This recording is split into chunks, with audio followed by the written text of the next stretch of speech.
Hi. Welcome to IMS Lucknow YouTube channel. आज के session में हम लोग डिस्कस करने वाले हैं कैट 2024 स्लॉट 2 के रिमेनिंग क्वेश्चंस को क्वांटिटेटिव एप्टीट्यूड सेक्शन के question number 16 to question number 22।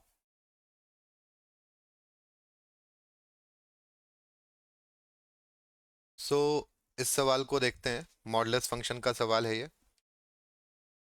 तो दो आपको इक्वेशंस दी गई हैं, mod of x plus y is equal to 15 and x plus mod of y minus y is equal to 20, then x minus y equals. तो देखो, mod की बहुत ही बेसिक प्रॉपर्टी पर ये सवाल है।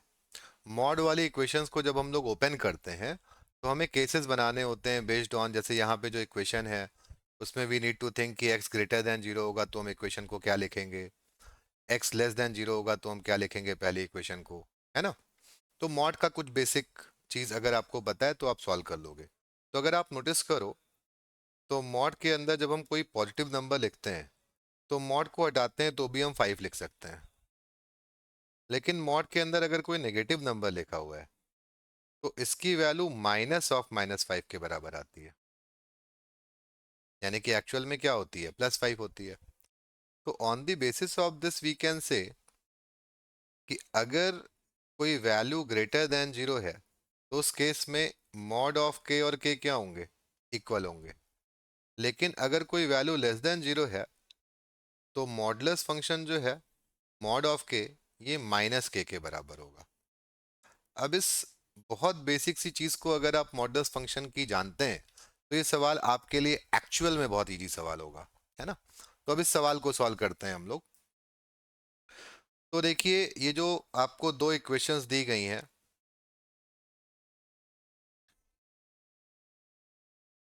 ये जो दो इक्वेशंस आपको दी गई हैं इनको अगर आप ध्यान से देखें तो यहाँ पे नोटिस करने वाली बात है कि हम केसेस कैसे बनाएंगे।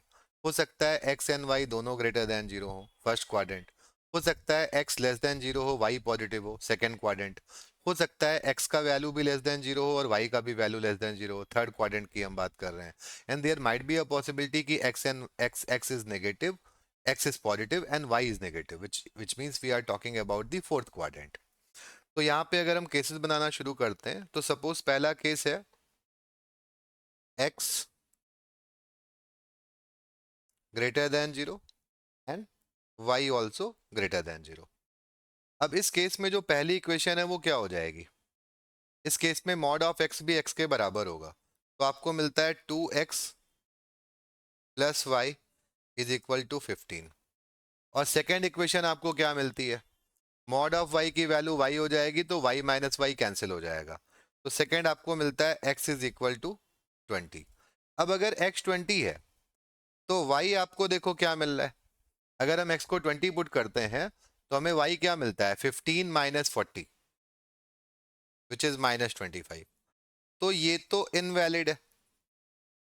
अब ये इनवैलिड क्यों है, क्योंकि ये जो पॉइंट है क्या ये फर्स्ट क्वाड्रेंट में आ रहा है, नहीं आ रहा है।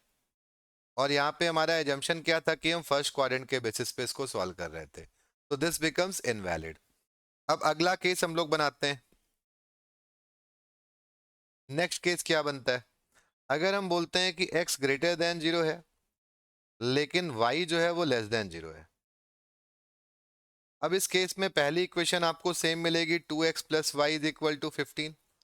लेकिन अब सेकेंड इक्वेशन हमें क्या मिलेगी, हम मॉड y की जगह लिख सकते हैं -y। तो हम कह सकते हैं सेकेंड इक्वेशन है x minus 2y is equal to 20। अब इसको आप सॉल्व कर सकते हो आसानी से। तो इसको सॉल्व करते हैं जरा। तो पहले इक्वेशन को और दूसरे इक्वेशन को आपको सॉल्व करना है। तो अगर आप फर्स्ट को 2 से मल्टीप्लाई कर देते हैं, फर्स्ट इक्वेशन को 2 से मल्टीप्लाई कर देते हैं तो क्या मिलता है, 4x plus 2y is equal to 30। इन दोनों को अगर हम ऐड कर दें तो 2y कैंसिल हो जाएगा और हमें वैल्यू मिलेगी 5x इज इक्वल टू 50। तो हमें x की वैल्यू क्या मिल जाएगी, 10। और अगर x 10 मिल गया है तो हमें y की वैल्यू क्या मिल रही है, x 10 आप किसी भी एक इक्वेशन में रख लेते हैं। अगर हम यहाँ पे रख लेते हैं तो हमें y की वैल्यू ऑब्वियसली नेगेटिव मिलेगी। 30 माइनस 40 विल बी -10 और -10 को 2 से डिवाइड करोगे तो y की वैल्यू हमको -5 मिलती है। तो ये जो पॉइंट है ये हमारी एजम्पशन से अगर आप नोटिस करें तो ये इस एजम्पशन से क्या है, मैच कर रहा है।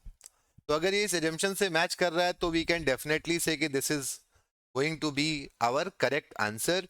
और यहाँ पे ऑप्शन में कहीं भी ऐसा नहीं लिखा है कि दो पॉसिबल आंसर हैं इस चीज के, कभी कभी दो भी हो सकते हैं अगर आप मॉड का सवाल सॉल्व कर रहे हो, बट यहाँ पे देखो यूनिक आंसर है। तो हमें फर्दर आगे सॉल्व करने की भी जरूरत नहीं है। ऑब्वियसली जो रिमेनिंग केसेस हैं वो हमें इनवैलिड मिलेंगे, because this case is completely valid. X greater than zero आपको मिल रहा है, वाई लेस देन जीरो आपको मिल रहा है। तो हम कह सकते हैं कि हमारा आंसर क्या होने वाला है। हमसे पूछा गया है एक्स माइनस वाई का value, so 10 minus minus 5 which is plus का 15, सेकेंड ऑप्शन।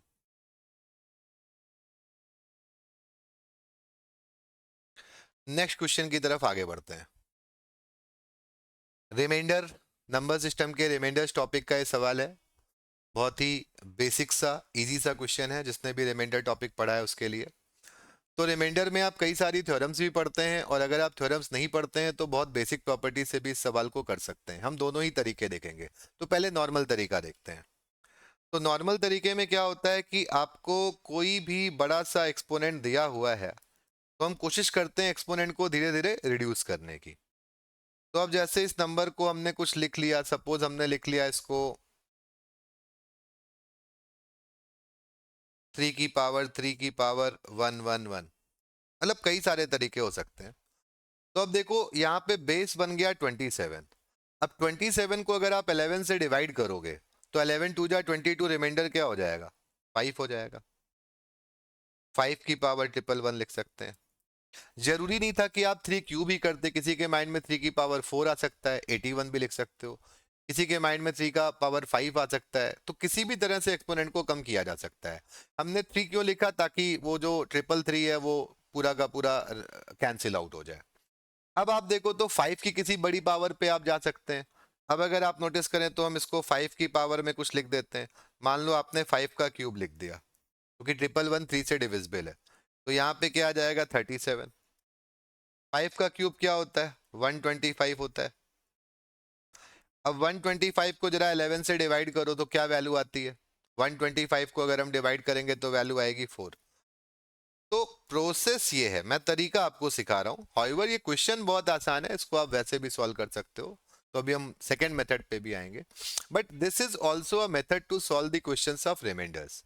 तो 4 की पावर 37, अब हम शुरू किए थे 3 की पावर 333 से, और हम पहुंच चुके हैं 4 की पावर 37 पे, यानी कि हम एक्सपोनेंट को धीरे धीरे क्या कर रहे हैं, रिड्यूस कर रहे हैं। फर्दर 4 के एक्सपोनेंट्स भी जनरली लोगों को याद रहते हैं, तो आप इसको फर्दर और छोटा कर सकते हो इस सवाल को। अब फॉर एग्जाम्पल हम इस 4 की पावर 37 पे ऐसे आगे बढ़ते हैं। सपोज हमने 4 की पावर 37 है अपॉन 11 है, इसको लिख दिया 4 की पावर 3। तो यहाँ पे आप क्या लिखोगे, 12 इंटू 4 अपॉन 11। अब 4 क्यूब क्या होता है, 64 होता है। 64 को 11 से डिवाइड करोगे तो क्या आएगा, 11 इंटू 5 करते हैं तो 65, 11 इंटू 5 करते हैं तो 55 आपको मिलता है, यानी कि 9 बचेगा। तो अगर 9 बचा हुआ है, या आप 11 इंटू 6 66 भी कर सकते हो। 11 इंटू 6 66 करते हो तो नेगेटिव रिमाइंडर का कॉन्सेप्ट अगर आप जानते हैं तो आप -2 भी लिख सकते हैं। जिसने भी रिमाइंडर टॉपिक पढ़ा है वो इन बातों से बहुत अच्छे से रिलेट कर पाएगा कि नेगेटिव रिमाइंडर क्या होता है ना। बट हम चलो पॉजिटिव के हिसाब से चलते हैं। तो 11 इंटू 5 55 होता है, तो you may write 9 to the power 12 into 4 upon 11। तो ऑब्जेक्टिव क्या है, धीरे धीरे एक्सपोनेंट को कम करते जाना है। तरीका कोई भी हो सकता है, कोई 3 की पावर 4 से शुरू कर सकता है रिड्यूस करना, कोई 5 से शुरू कर सकता है ना। अब देखो 9 पे हम पहुंच गए, 9 के भी एक्सपोनेंट आपको याद होंगे। तो 9 के पावर पे हम पहुंच गए। अब इसको हम यहां से आगे क्या लिख देते हैं, देखो तो 9 की पावर 12 है, इसको हम 81 की पावर 6 इंटू 4 बाय 11 लिख सकते हैं। 81 को डिवाइड करोगे 11 इंटू 7 77 होता है, क्या मिलेगा आपको, 4 की पावर 6 इंटू 4 अपॉन 11। तो कितने बड़े नंबर से शुरू किया गया था और कितने छोटे नंबर पे हम लोग ऑलरेडी पहुंच चुके हैं। अब देखो 4 की पावर 6 को आप क्या लिख सकते हो, 4 की पावर 6 को आप लिख सकते हो 64 का स्क्वायर इंटू 4 बाय 11। 64 को आप फिर से डिवाइड करोगे, क्या मिलेगा? 9। अब फर्दर अगर हम देखें तो 9 स्क्वायर का मतलब क्या है? 81 इंटू 4 अपॉन 11। 81 को डिवाइड करोगे तो क्या आएगा? 81 को डिवाइड करोगे तो 11 इंटू 7 77 होता है। तो यहाँ पे फिर 4 आएगा, 4 इंटू 4 बाय 11, 16 बाय 11। फाइनली आपका रिमाइंडर क्या हो गया? 5। तो 5 इज योर आंसर। अब सेकेंड इसका मेथड क्या है, उस पे हम आते हैं। ये तो हो गया कि आपको रिमाइंडर के बारे में अगर कोई थ्योरम नहीं भी पता है तो भी आप इस सवाल को एग्जाम में बहुत ही कम समय में कर सकते थे, if you know how to solve a remainder question using the basic properties of remainder. अब अल्टरनेटली इसका क्या मेथड है, इसकी हम बात करते हैं। तो आप देखो 11 इज अ प्राइम नंबर। 11 कैसा नंबर है? प्राइम नंबर है। तो एक कॉन्सेप्ट हम लोग पढ़ते हैं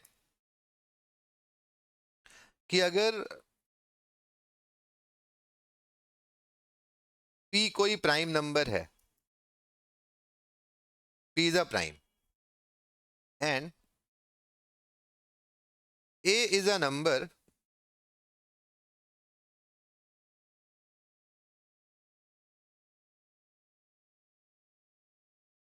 which is not a multiple of p, then a to the power p minus 1 divided by p, remainder will be +1। अब ये थ्योरम का मतलब क्या होता है कि अगर हम 11 से किसी नंबर को डिवाइड कर रहे हैं, किसी भी ऐसे नंबर को जो 11 का मल्टीपल ना हो, बिकॉज आप 22 को डिवाइड करोगे तो 0 आएगा, 33 को करोगे तो 0 आएगा, बट 11 का मल्टीपल छोड़ के आप कोई भी नंबर लेते हो, आप 1 लेते हो, 2 लेते हो, 3 लेते हो, तो अगर उसकी पावर में आप उस प्राइम नंबर से कम वैल्यू रखते हैं, 2 की पावर 10 को डिवाइड करते हैं 11 से, रिमाइंडर क्या आएगा? 1। 3 की पावर 10 को करोगे, रिमाइंडर क्या आएगा? 1। तो इस सवाल में भी हम इस थ्योरम को अप्लाई कर सकते थे। इस थ्योरम को अगर हम अप्लाई करते, इसको फर्मेट्स थ्योरम भी बोलते हैं, फर्मेट्स थ्योरम ऑफ रिमाइंडर, तो हम कह सकते थे कि 3 की पावर में अगर हम 10 लिखते, जैसे आपका सवाल था 3 की पावर 333 डिवाइडेड बाय 11, तो अगर आप 3 की पावर में 10 लिखते तो यहां पर वैल्यू क्या आती? 33, और एक 3 क्यूब रिमेनिंग बच जाता। अब हमें पता है बिकॉज ऑफ फर्मेट थ्योरम ये प्राइम नंबर है 11, और हम एक्सपोनेंट में एक कम वैल्यू 10 लिख रहे हैं, तो हमें रिमाइंडर क्या मिलेगा? पहले वाले पार्ट से 1 मिलेगा। 1 की पावर 33 ऑब्वियसली 1 ही होगा। दूसरा पार्ट क्या लिखा हुआ है? 27। अब हमें ये वैल्यू तो 1 मिल रही है, और 27 को अगर हम 11 से डिवाइड करते हैं तो 11 2 जा 22 मिलता है, तो फाइनली हमारा रिमाइंडर क्या हो जाएगा? 5। तो आप और जल्दी आंसर पे पहुंच सकते थे। नेक्स्ट क्वेश्चन पे आते हैं। X and y are real numbers such that 4x square plus 4y square minus 4xy minus 6y plus 3 is equal to 0। और आपसे पूछा गया 4x प्लस 5y का वैल्यू क्या होगा। तो ऑब्वियसली ऐसे क्वेश्चंस को हम लोग जब फैक्टराइज करेंगे तभी वो सॉल्व होंगे। तो let's try to factorize this equation. तो 4x स्क्वायर को हम क्या लिख सकते हैं? 2x का होल स्क्वायर।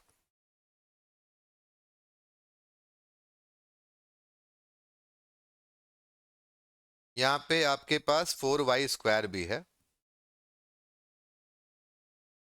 माइनस का 4xy है, माइनस 6y है, प्लस 3 है।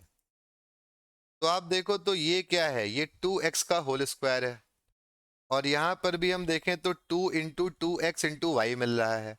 तो कहीं ना कहीं अगर आपको ये फॉर्मूलेज याद हैं, a प्लस बी का होल स्क्वायर या a माइनस बी का होल स्क्वायर, तो ये आपकी काफी मदद कर सकता है। अब अगर देखो तो ये 2x का होल स्क्वायर आपको मिलता है, और यहां पर आपको मिलता है 2 इंटू 2x इंटू वाई। ये 2x का होल स्क्वायर है, और ये वैल्यू क्या है? 2 इंटू 2x। तो a स्क्वायर एंड 2 इंटू ए, और b की वैल्यू क्या है? y है। ऐसे लिख सकते हैं। तो अगर आप देखो तो a स्क्वायर एंड 2ab आपको मिल चुका है, तो अब आपको b स्क्वायर भी चाहिए होगा, यानी कि b स्क्वायर इसमें से मिल जाएगा। तो हम क्या लिख सकते हैं? 2x माइनस वाई का whole square. 2x minus y का होल स्क्वायर देखो क्या होता है? 4x स्क्वायर होता है। प्लस वाई स्क्वायर आपको मिलेगा और माइनस का 4xy मिलेगा। अब अगर इसका यूज आप अपने दिए हुए इस सवाल में करते हैं, इस इक्वेशन में करते हैं, तो हम लोग क्या कह सकते हैं? देखिए, इस पूरे में से ये जो टर्म है ये हमें मिल गया, यहां पर हमें माइनस का 4xy भी मिल गया, बट ये 4y स्क्वायर में से एक वाई स्क्वायर आपको मिल गया है। तो अब आप इक्वेशन को चेंज करके लिख क्या सकते हैं, जरा ध्यान से देखिएगा। तो अब हम इस पूरी चीज को क्या लिख सकते हैं जो हमें दिया हुआ था, ये जो पूरी चीज है इसको हम क्या लिख सकते हैं? हम लिख सकते हैं 2x माइनस वाई का whole square plus 3y square minus 6y plus 3 is equal to 0। We can write this. This gives you 2x minus y whole square plus 3 times y square minus 2y plus 1। So 2x minus y whole square plus 3 times y minus 1 whole square is equal to 0। अब इस तरह की चीजें आपको जरूर notice करनी चाहिए कि ये एक परफेक्ट स्क्वायर है, तो ये जो वैल्यू है ये कभी भी नेगेटिव नहीं हो सकती। ये भी परफेक्ट स्क्वायर है, आपको कभी भी ये वैल्यू नेगेटिव नहीं मिलेगी। तो अगर आपको ये वैल्यूज नेगेटिव नहीं मिलेंगी और इनका सम 0 है, तो इसेंशियली इन दोनों वैल्यूज को ही क्या होना चाहिए? एग्जैक्टली 0 के बराबर होना चाहिए। तो हम कह सकते हैं ये वैल्यू भी 0 होगी और ये वैल्यू भी 0 होगी। इसको अगर हम सॉल्व करते हैं तो हमें रिजल्ट क्या मिलता है? x की वैल्यू हमें मिलती है y/2, और दूसरे वाले को आप सॉल्व करते हो तो रिजल्ट क्या मिलता है? y की वैल्यू आपको 1 मिलती है। तो अगर y 1 है, यहाँ पे पुट करोगे तो आपको x क्या मिलेगा? 1/2 मिल जाएगा। अब इस सवाल में आपसे जो पूछा गया है उस वैल्यू पे हम लोग आते हैं। तो आपसे पूछा गया है what is the value of 4x plus 5y। तो सिंपली अब वैल्यूज पुट करना है। 4 into 1/2 plus 5 into 1 which is 7। तो your answer should be 7। So an easy question if you are able to factorize this particular equation।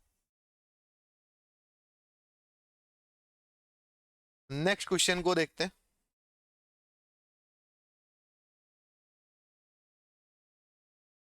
तो देखो ये भी algebra का सवाल है। x प्लस 6√2 की पावर 1/2 माइनस x माइनस 6√2 की पावर 1/2 इज इक्वल टू 2√2। तो अब देखो, अगर हमें x की वैल्यू निकालनी है तो जो एक्सपोनेंट में 1/2 लिखा है पहले तो उसको हमें कुछ भी करके रिमूव करना होगा। ये बात तो आपके माइंड में आनी ही चाहिए। और ये जो 1/2 है इसका रिमूवल तभी हो सकता है जब हम इनका स्क्वायर कर दें। तो दोनों तरफ स्क्वायर कर देते हैं। अगर हम दोनों तरफ स्क्वायर कर देते हैं तो इस एक चीज को हम a मान लेते हैं, इसको b मान लेते हैं। So this is a type of equation a minus b। एक चीज को हमने a मान लिया, एक को b मान लिया, तो a माइनस b का आप होल स्क्वायर कर रहे हो तो आपको a स्क्वायर मिलेगा, यानी कि इस पहले वाले टर्म का स्क्वायर मिलेगा, जो कि क्या होगा? x plus 6√2 plus b square मिलेगा, यानी कि सेकेंड टर्म का स्क्वायर मिलेगा, तो प्लस x माइनस 6√2 और प्लस a इंटू बी मिलेगा। तो जो a इंटू बी करोगे तो आपको वैल्यू क्या मिलेगी? x प्लस 6√2 x माइनस 6√2 और पावर में हो जाएगा 1/2, और दूसरी तरफ 2√2 का स्क्वायर आप कर दोगे। 2√2 का स्क्वायर क्या होता है? 8 होता है। तो यहां पे अगर आप देखो तो ये तो कैंसिल आउट हो जाएगा, प्लस का 6√2 एंड माइनस का 6√2। तो what you get? You get 2x and plus आपको इसके बाद जो वैल्यू मिलती है ये a plus b into a minus b type का इक्वेशन है। तो you can write it as x square minus 6√2 का होल स्क्वायर आपको मिलेगा 36 इंटू 2 विच इज 72 की पावर 1/2 इज इक्वल टू 8। और यहाँ पे 2 भी आएगा क्योंकि a square plus b square plus 2ab होता है, तो 2 भी आएगा। अब इस पूरे इक्वेशन को आप क्या कर सकते हैं? 2 से कैंसिल आउट कर सकते हैं। आपको वैल्यू क्या मिलेगी? 2 से कैंसिल करने के बाद आपको वैल्यू क्या मिलेगी? x plus x square minus 72 की पावर 1/2 इज इक्वल टू 4। अब अभी भी यार देखो ये 1/2 है, तो ये 1/2 भी हमें कैंसिल करना है। तो अब हम फिर से स्क्वायर करेंगे, लेकिन स्क्वायर करने के पहले एक्स स्क्वायर माइनस 72 की power 1/2 is equal to 4 minus x, ऐसा हम लोग लिख सकते हैं। एक चीज यहां पे और आपको करेक्ट करनी होगी, आई थिंक ये साइन,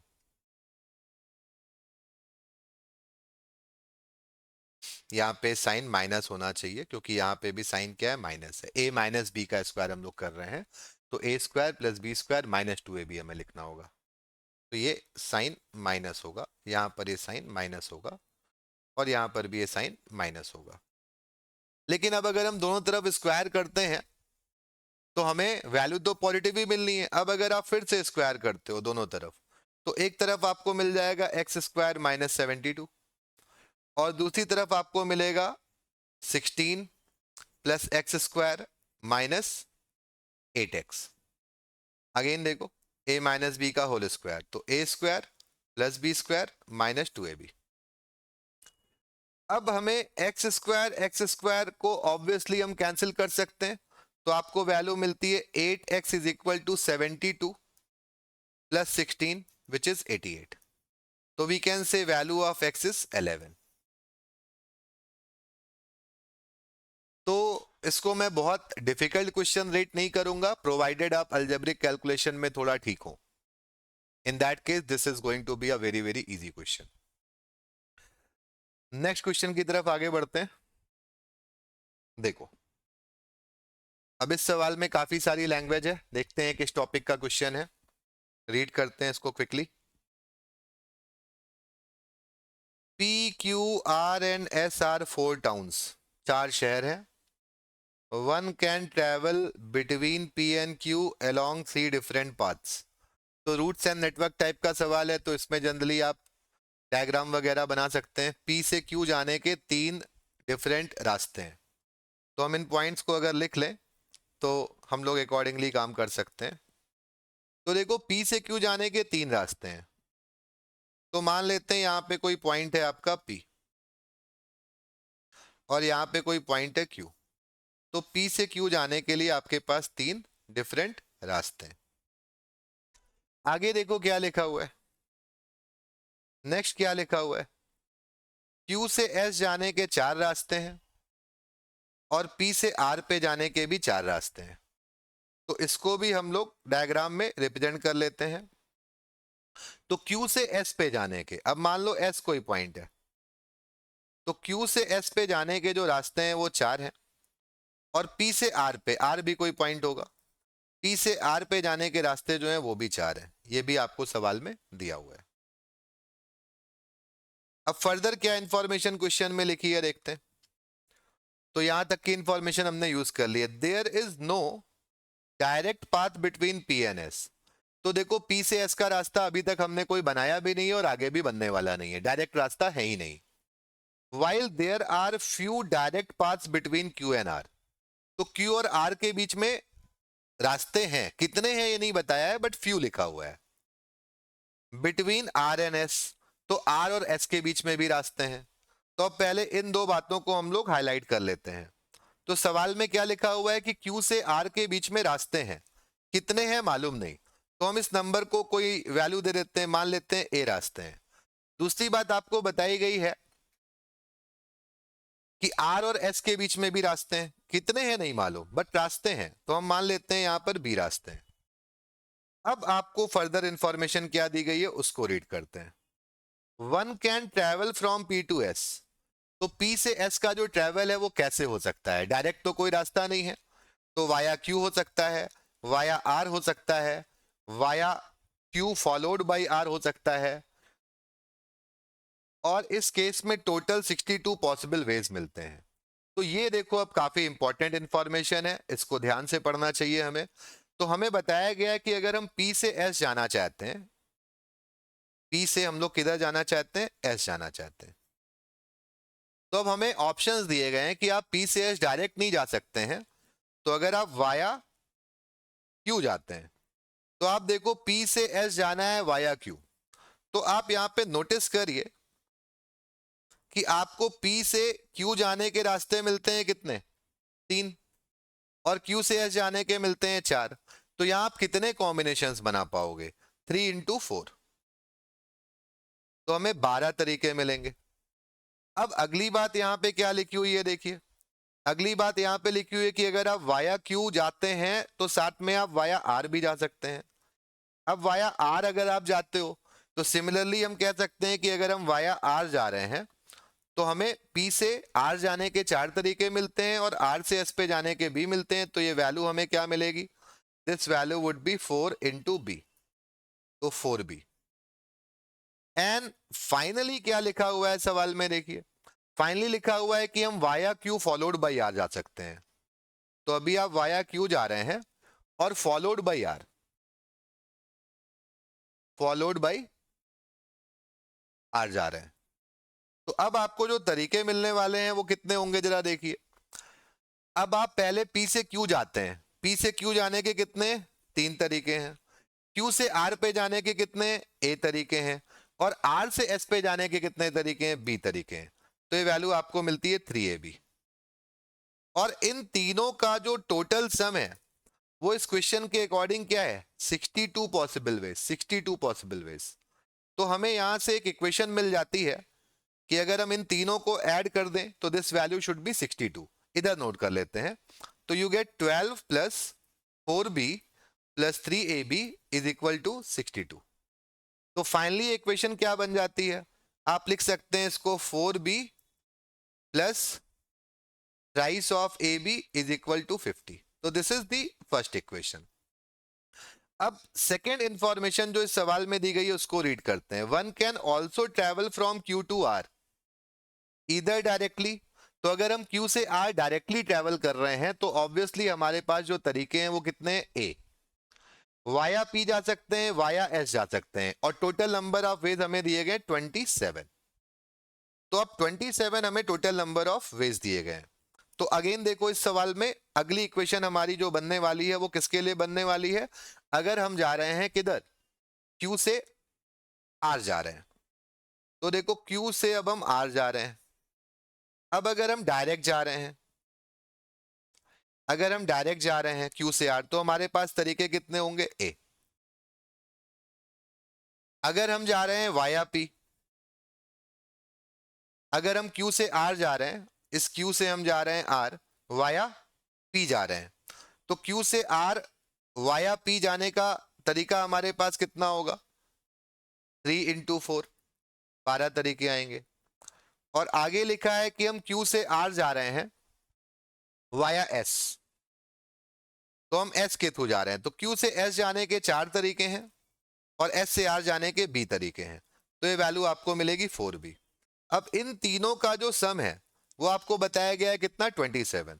तो यहां से आपको एक और इक्वेशन मिल जाती है जो आपको क्या बताती है कि A plus 12 plus 4B is equal to 27। तो we can say A plus 4 of B is equal to 15। अब ये दो इक्वेशन है A और B में, तो ऑब्वियसली हम A या B की वैल्यू जो भी पूछी गई है निकाल सकते हैं। हम लोगों से इस सवाल में क्या पूछा गया है उस पे आते हैं। So we have been asked the number of direct paths between Q and R। तो Q से R के बीच में जो वैल्यू हमने अज्यूम करी थी दैट वाज A, तो हमें A का वैल्यू निकालना है। तो हम सब चीज को A के फॉर्म में लिख सकते हैं। तो हम कह सकते हैं A का वैल्यू क्या होगा, 15 माइनस 4B। A का वैल्यू क्या होगा, 15 माइनस 4B होगा, या B का वैल्यू क्या होगा, 15 माइनस A अपॉन 4 होगा। ऐसा हम लोग बोल सकते हैं इस पर्टिकुलर इक्वेशन के बेसिस पे। तो अब हमें इसको सॉल्व करना है, इसको जरा सॉल्व करने की कोशिश करते हैं। तो यहाँ पे हमें कोई इक्वेशन मिल जाएगी क्वाड्रेटिक टाइप की, है ना। तो क्या मिलेगा जरा देखते हैं, ध्यान से देखिएगा। मैं थोड़ा इस एरिया को इरेज कर रहा हूं, चार्ट वाले एरिया को। अब हमें केवल इक्वेशंस को ही सॉल्व करना है, इधर सॉल्व कर देते हैं। तो देखिए व्हाट वी कैन से, दो इक्वेशंस को सॉल्व करना है। यहाँ पे आप 4b की जगह पे, ये जो 4b है इसकी जगह पे क्या लिख सकते हो, 15 माइनस ए, और उसके बाद 3a लिखा हुआ है,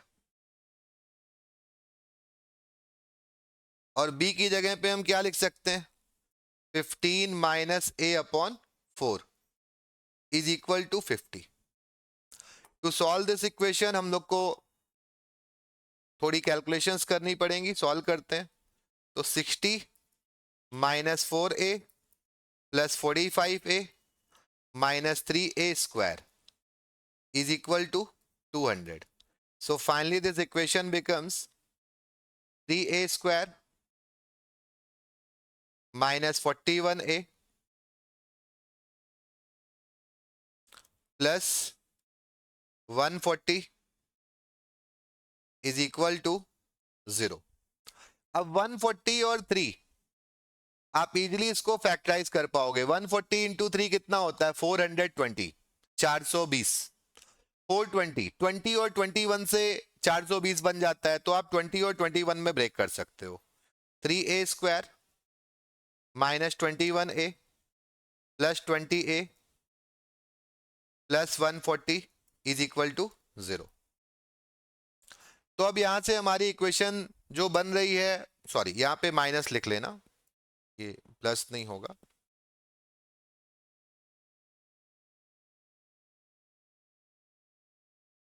अगर आप 3a कॉमन लेते हैं तो this part would be a minus 7, और माइनस 20 कॉमन लेते हो तो again the next part would be a minus 7। तो आपको मिलता है 3a minus 20 and a minus 7 is equal to 0। तो अब देखो a का एक वैल्यू आता है 20/3 which is not possible because 20/3 is not an integer. तो वी कैन से कि a का वैल्यू आपको मिलेगा 7। तो 7 इज योर आंसर। आंसर क्या होगा, 7। So I would not rate it as a very very easy question because इस question में आपको ठीक ठाक रूट्स को बनाने में भी समय लगेगा, सॉल्व करने में भी समय लगेगा। तो डेफिनेटली ये while writing the exam first round में जब आप अटेम्प्ट कर रहे होते हैं क्वेश्चंस को, तो उसमें अटेम्प्ट करने वाला क्वेश्चन डेफिनेटली ये नहीं है।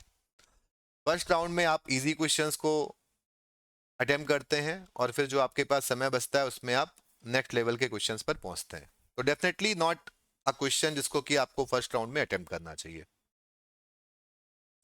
अगला सवाल देखते हैं। A vessel contained a certain amount of a solution of acid and water.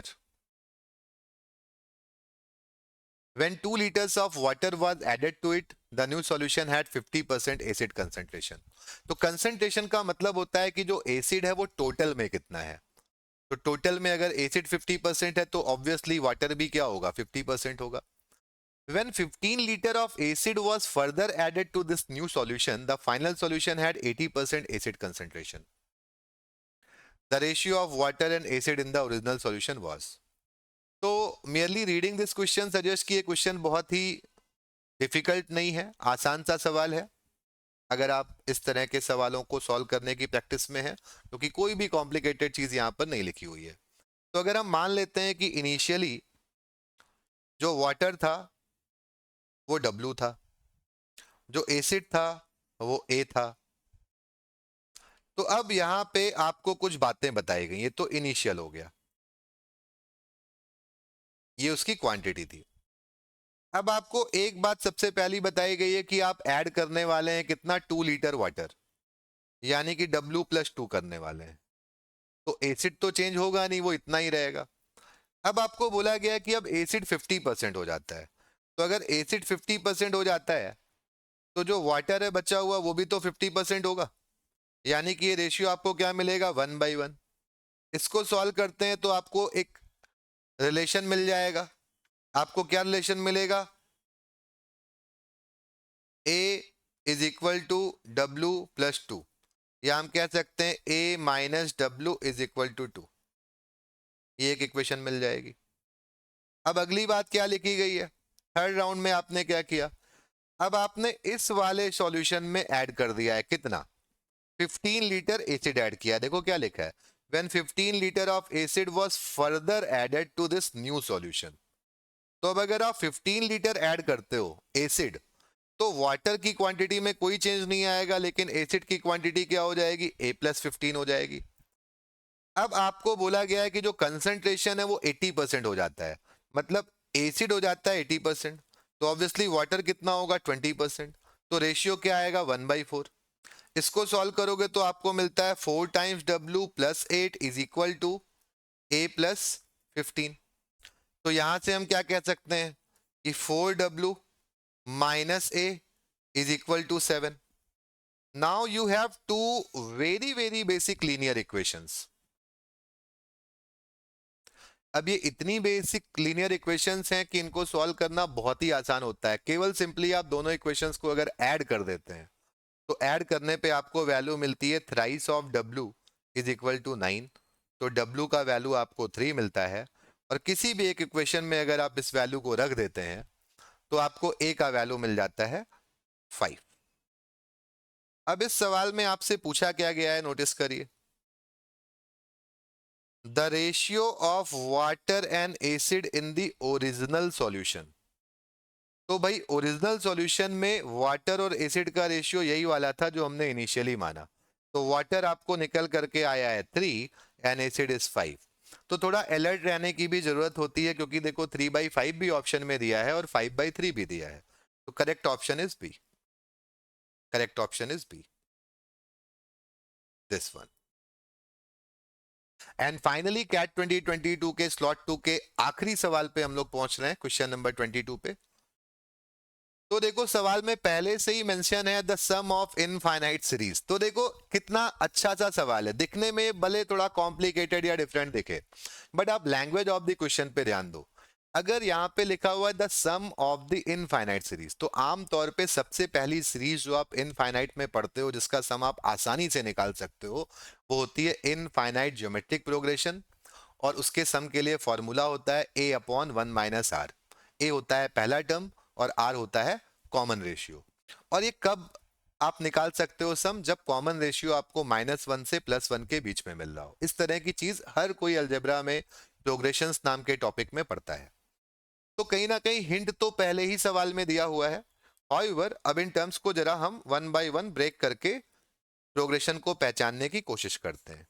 तो देखो इसको ब्रेक करोगे इस पहले टर्म को, तो क्या लिखोगे 1/5 इंटू 1/5 से आपको क्या मिलेगा, you get 1/5 square minus 1/5 into 1/7। अब हम अगले टर्म को ब्रेक करने जा रहे हैं।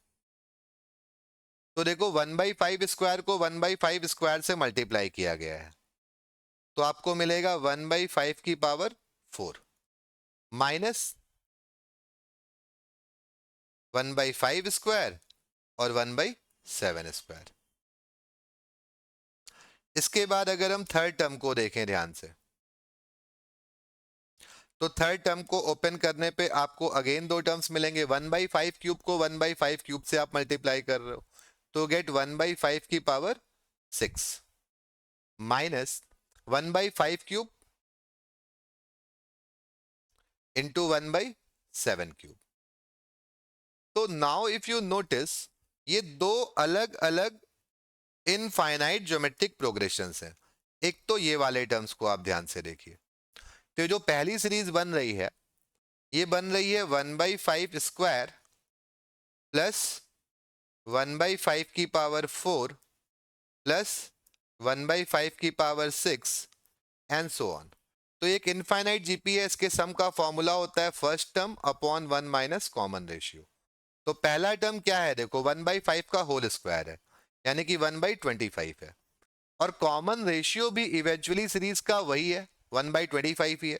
तो नीचे आप 1 माइनस 1/25 लिखेंगे, तो this value would be nothing but 25/24।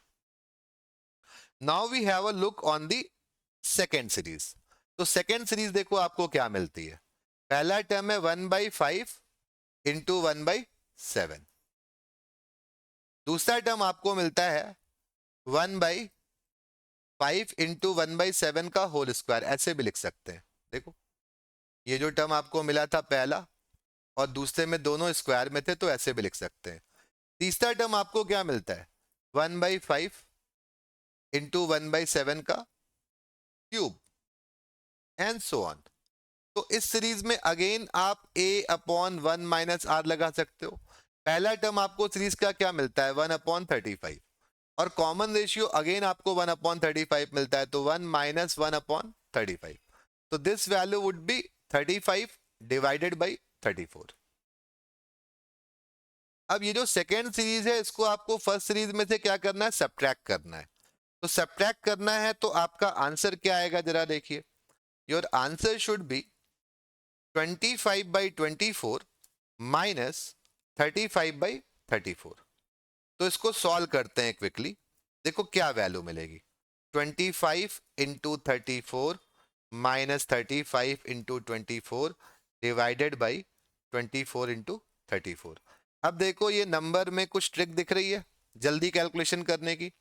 तो अगर हम 25 को 24 प्लस 1 पढ़ें, तो पहले वाले टर्म को हम लिख सकते हैं 24 इंटू 34 एंड प्लस 34। दूसरे टर्म में जो 35 लिखा हुआ है, अगर हमने इसको 24 प्लस 1 पढ़ा, तो इस तरीके से लिख सकते हो।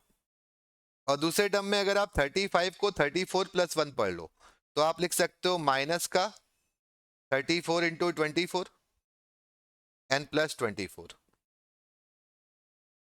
Divided by 24 into 34। तो अब आप देखो ये वैल्यूज आप बहुत जल्दी कैलकुलेट कर सकते हैं। ये पार्ट और ये पार्ट कैंसिल हो जाता है, 34 और 24 का आप डिफरेंस लोगे, सॉरी ये करेक्ट कर लीजिएगा, ये माइनस में है। तो जब आप डिफरेंस लोगे तो डिफरेंस आपको क्या मिलेगा, 34 minus 24 would be 12 divided by, sorry 34 minus 24 would be 10 and 10 is divided by 24 into 34। So this value would B, 2 से डिवाइड कर दोगे तो ऊपर में 5 मिलना चाहिए। तो आप देखो ऐसा एक ही ऑप्शन है, नहीं दो ऑप्शन है, 408 भी है और 816 भी है। तो आप निकाल दो, 12 इंटू 34 करोगे तो क्या मिलेगा, 12 into 34 is 360 plus 48, this would be 408।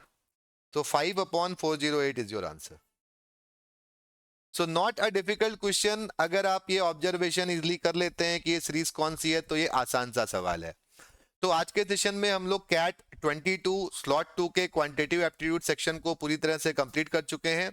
आने वाले यूट्यूब वीडियोस पे, इस चैनल पे आपको कैट 24 के स्लॉट 3 के सॉल्यूशंस भी देखने को मिलेंगे। Thank you.